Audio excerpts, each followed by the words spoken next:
Pour créer un nouveau classeur vierge, le plus simple consiste à utiliser le raccourci clavier CTRL-N, c'est-à-dire à maintenir la touche CTRL enfoncée, puis à appuyer sur la touche N. Comme vous pouvez le voir, le nouveau classeur est affiché dans sa propre fenêtre. Ceci est très pratique si plusieurs écrans sont reliés à votre ordinateur, car vous pouvez afficher simultanément plusieurs classeurs, chacun dans sa fenêtre. Le nouveau classeur contient par défaut une feuille de calcul nommée feuille 1. La feuille se présente sous la forme d'un tableau. Les lignes sont représentées par des numéros et les colonnes par des lettres majuscules. Il ne vous reste plus qu'à entrer des données dans la feuille de calcul. Avant de terminer cette vidéo, sachez que vous pouvez modifier le comportement par défaut d'Excel en indiquant combien de feuilles de calcul doivent se trouver par défaut dans les nouveaux classeurs.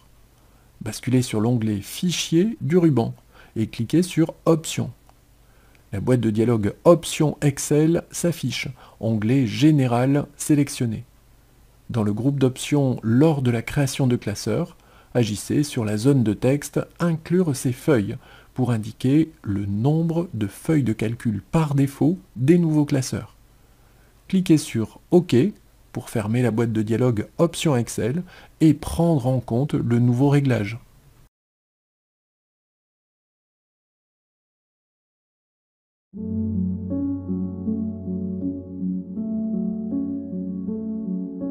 Si vous voulez créer un classeur basé sur un modèle, sélectionnez l'onglet Fichier dans le ruban, puis cliquez sur l'icône Nouveau. La partie droite de l'écran Backstage affiche plusieurs didacticiels et un grand nombre de modèles. Les modèles prédéfinis viennent ensuite. Double-cliquez sur l'un des modèles proposés pour créer un nouveau classeur basé sur ce modèle. Si aucun des modèles prédéfinis ne vous convient, utilisez la zone de texte « Rechercher des modèles en ligne » pour rechercher un modèle sur office.com. Par exemple, tapez « Vente » et appuyez sur la touche « Entrée » du clavier. Plusieurs modèles en rapport avec ce que vous avez saisi sont affichés. Cliquez sur un des modèles proposés, puis cliquez sur « Créer » dans la boîte de dialogue qui s'affiche. Après quelques instants, un nouveau classeur basé sur ce modèle est créé et ouvert.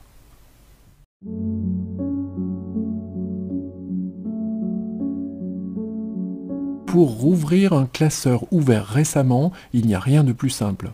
Sélectionnez l'onglet Fichier dans le ruban. Les classeurs ouverts récemment sont listés dans la partie droite de la vue Backstage. Il vous suffit de double-cliquer sur l'un d'entre eux pour l'ouvrir. Pour avoir une liste plus complète, vous pouvez cliquer sur « Ouvrir » dans le volet gauche de la vue Backstage. Les classeurs ouverts récemment apparaissent dans la partie droite de la fenêtre, classés par ordre inverse chronologique d'ouverture. Si vous voulez faciliter l'accès aux classeurs importants, vous pouvez les épingler. Pointez un classeur, puis cliquez sur l'épingle qui apparaît sur sa droite. Ici par exemple, le classeur 054 accessibilité.xlsx est sur le point d'être épinglé. Ce classeur sera toujours affiché dans la partie supérieure droite de l'onglet Ouvrir. Bien entendu, vous pouvez désépingler un classeur épinglé. Sous Épingler, pointez le classeur à désépingler et cliquez sur l'épingle qui apparaît sur sa droite. Vous pouvez également sélectionner l'onglet Dossier pour afficher la liste inverse chronologique des derniers dossiers ouverts. La liste des dossiers est éphémère, à moins que vous n'utilisiez toujours les mêmes dossiers. Si vous voulez faciliter l'accès aux dossiers importants, vous pouvez les épingler. Pointez un dossier dans la liste inverse chronologique, puis cliquez sur l'épingle qui apparaît sur sa droite. Ici, par exemple, j'épingle le dossier Ressources. Ce dossier sera toujours affiché dans la partie supérieure droite de l'onglet Ouvrir. Bien entendu, vous pouvez désépingler un dossier. Sous Épingler, pointez le dossier à désépingler et cliquez sur l'épingle qui apparaît sur sa droite.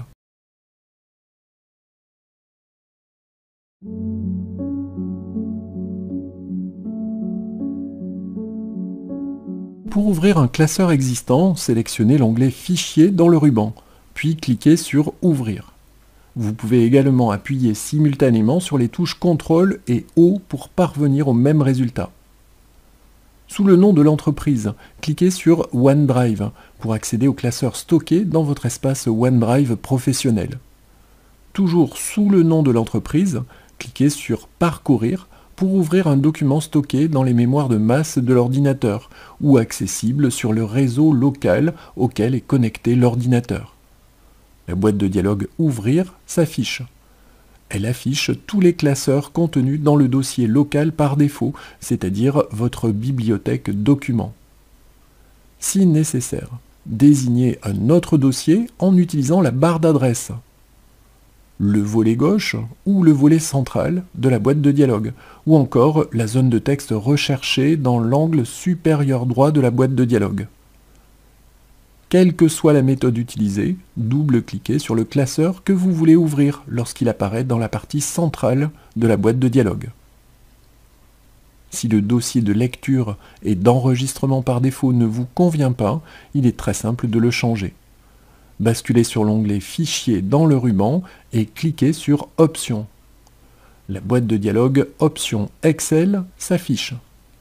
Basculez sur l'onglet Enregistrement et définissez le dossier par défaut dans la zone de texte Dossier local par défaut. Validez en cliquant sur OK pour prendre en compte le nouveau réglage.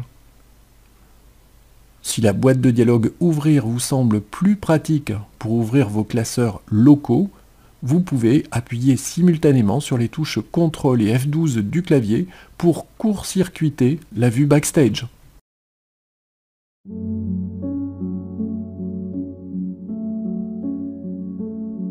Les classeurs Excel 365 peuvent être sauvegardés dans votre espace OneDrive professionnel ou dans les unités de masse de l'ordinateur. Voyons comment effectuer des sauvegardes dans OneDrive professionnel. Pour effectuer une première sauvegarde du classeur en cours d'édition dans votre espace OneDrive professionnel, cliquez sur l'icône Enregistrer dans la barre d'outils Accès rapide ou appuyez simultanément sur les touches CTRL et S. La boîte de dialogue Enregistrer ce fichier s'affiche. Choisissez un nom pour le classeur. Indiquez l'emplacement de la sauvegarde. Affectez une étiquette de confidentialité au classeur. Personnel pour des données non métiers pour une utilisation personnelle seulement. Public pour des données commerciales qui ne sont pas destinées à la consommation publique. Confidentiel pour des données métiers sensibles, susceptibles d'endommager l'entreprise si elles sont partagées avec des personnes non autorisées. Hautement confidentiel s'il s'agit de données métiers très sensibles qui pourraient endommager l'entreprise si elles étaient partagées avec des personnes non autorisées. Cliquez enfin sur OK pour enregistrer le classeur. Lorsqu'un classeur est enregistré dans votre espace OneDrive professionnel, l'interrupteur Enregistrement automatique s'active. Dorénavant, il n'est plus nécessaire de sauvegarder votre classeur. Les sauvegardes sont automatiques dès que son contenu est modifié.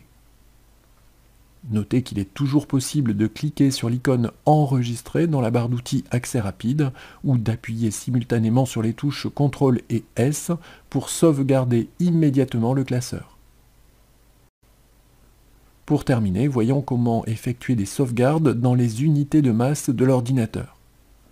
Basculez sur l'onglet Fichier du ruban, puis cliquez sur Enregistrer. Si vous enregistrez ce classeur pour la première fois, la commande Enregistrer sous est automatiquement sélectionnée dans la vue backstage.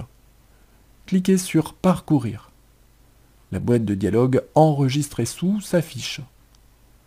Sélectionnez le dossier de sauvegarde, entrez le nom du classeur, puis cliquez sur Enregistrer. Pour les prochaines sauvegardes, il vous suffira de cliquer sur l'icône Enregistrer dans la barre d'outils Accès rapide ou d'appuyer simultanément sur les touches CTRL et S du clavier.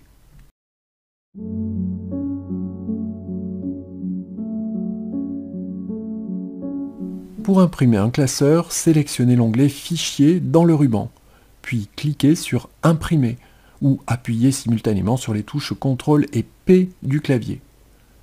Dans la vue Backstage, vous pouvez choisir l'imprimante à utiliser, ce qui doit être imprimé, les feuilles actives, le classeur entier ou la sélection. Précisez éventuellement les numéros de première et de dernière page dans les zones de texte 2 et A.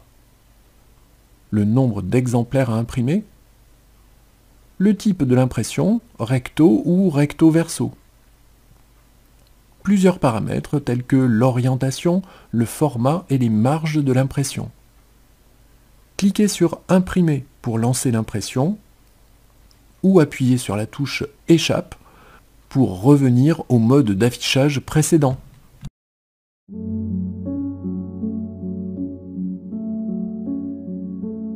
Les classeurs peuvent contenir une ou plusieurs feuilles de calcul représentées par des onglets dans la partie inférieure gauche de la fenêtre d'Excel. Pour insérer une nouvelle feuille dans le classeur en cours d'édition, cliquez sur l'icône qui représente un signe plus, à droite de la ou des feuilles de calcul déjà existantes. L'onglet de l'élément inséré peut être librement déplacé en utilisant la technique de glisser-déposer de Windows. Si le nom par défaut de la nouvelle feuille ne vous convient pas, cliquez dessus avec le bouton droit de la souris et choisissez Renommer dans le menu contextuel. Saisissez le nouveau nom de la feuille et appuyez sur la touche Entrée du clavier pour valider. Cette technique s'applique également aux feuilles de calcul existantes. Vous pouvez donc renommer toutes les feuilles de calcul d'un classeur comme bon vous semble.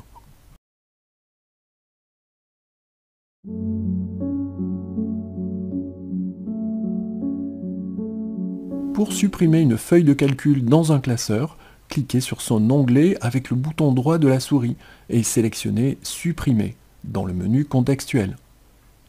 Si vous voulez supprimer plusieurs feuilles de calcul, vous pouvez les supprimer une par une en cliquant successivement avec le bouton droit de la souris sur leurs onglets et en sélectionnant Supprimer dans le menu contextuel. Mais pour aller plus vite, vous pouvez supprimer toutes les feuilles de calcul dont vous n'avez plus besoin en une seule fois. Maintenez la touche CTRL du clavier enfoncé et cliquez tour à tour sur chacun des onglets des feuilles de calcul à supprimer. Cliquez alors avec le bouton droit de la souris sur un des onglets sélectionnés et choisissez Supprimer dans le menu contextuel. Ici par exemple, les feuilles 2 et 4 sont supprimées. Attention, si les feuilles de calcul supprimées contiennent des cellules utilisées dans des calculs effectués sur les autres feuilles de calcul, ces calculs produiront des erreurs.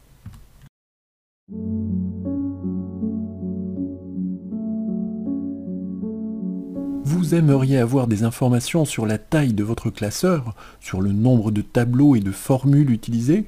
Rien de plus simple. Basculez sur l'onglet Révision dans le ruban et cliquez sur l'icône Statistiques du classeur dans le groupe Vérification. Cette action déclenche l'affichage de la boîte de dialogue Statistiques du classeur, où vous trouverez toutes les informations recherchées. Si vous aimez les raccourcis clavier, vous pouvez appuyer simultanément sur les touches CTRL, majuscule et G pour afficher la boîte de dialogue Statistiques du classeur.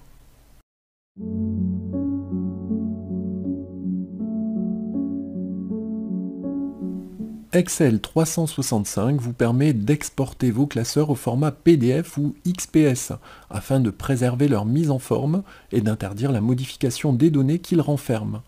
Ces formats de fichiers sont particulièrement utiles si vous désirez diffuser vos classeurs auprès de collègues ou sur le web. Sélectionnez l'onglet Fichier dans le ruban. Cliquez sur Exporter. Sur Créer un document PDF XPS, puis sur Créer PDF XPS. La boîte de dialogue publiée comme PDF ou XPS s'affiche. Sélectionnez PDF ou Document XPS dans la liste type, selon le type de fichier souhaité. Choisissez un dossier et un nom pour votre fichier, puis cliquez sur Publier pour continuer. Le fichier PDF ou XPS est immédiatement créé.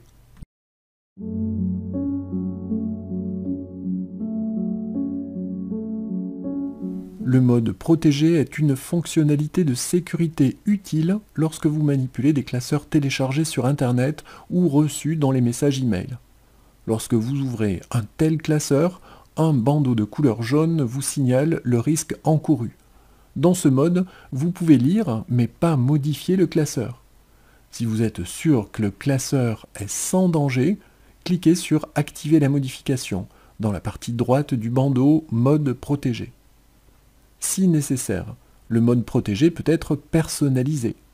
Basculez sur l'onglet « Fichier » dans le ruban, puis cliquez sur « Options ».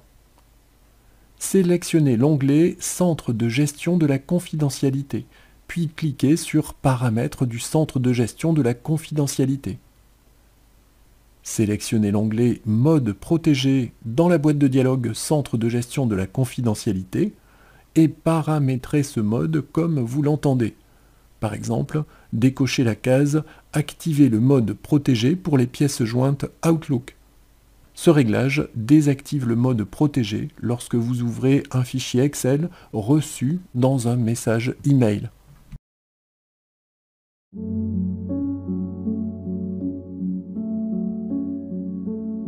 Dans le cadre d'un travail collaboratif, il est très simple de partager un classeur avec un ou plusieurs collègues, à condition que ce classeur soit enregistré dans votre espace OneDrive professionnel. Basculez sur l'onglet Fichier du ruban, puis cliquez sur Partager. Vous pouvez également cliquer sur le bouton vert Partager dans l'angle supérieur droit de la fenêtre et sélectionner Partager dans le menu. Quelle que soit la technique utilisée, la boîte de dialogue « Partager » s'affiche. Entrez l'adresse email du ou des destinataires dans la première liste déroulante, puis cliquez sur « Envoyer ». Les destinataires reçoivent un email, il leur suffit de cliquer sur le bouton « Ouvrir » pour accéder au classeur partagé.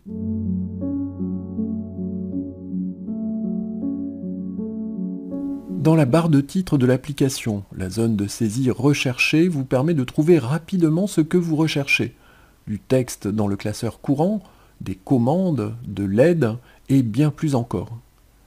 Cliquez dans cette zone et dites à Excel ce que vous voulez faire. Par exemple, supposons que vous vouliez insérer une image qui se trouve dans les unités de masse de l'ordinateur. Tapez « Insérer une image », puis cliquez sur « Insérer une image » sous « Meilleure action ». La boîte de dialogue « Insérer une image » s'affiche pour vous permettre d'insérer une image à partir de vos unités de masse. Un autre exemple, vous ne savez plus comment on supprime les doublons dans une plage de cellules. Cliquez dans la zone « Rechercher » puis tapez « Doublons ». La commande « Supprimer les doublons » s'affiche sous « Meilleure action ». Il vous suffit de cliquer dessus pour accéder à la fonctionnalité correspondante. Enfin, la zone recherchée permet également de faire des recherches dans la feuille de calcul ou dans les noms des fichiers récents. Supposons par exemple que vous vouliez rechercher les classeurs récents dont le nom contient le mot tableau. Cliquez dans la zone recherchée, puis tapez tableau. Sous Fichier, un ou plusieurs classeurs récents dont le nom contient le mot tableau sont affichés. Il vous suffit de cliquer sur l'un d'entre eux pour l'ouvrir dans Excel.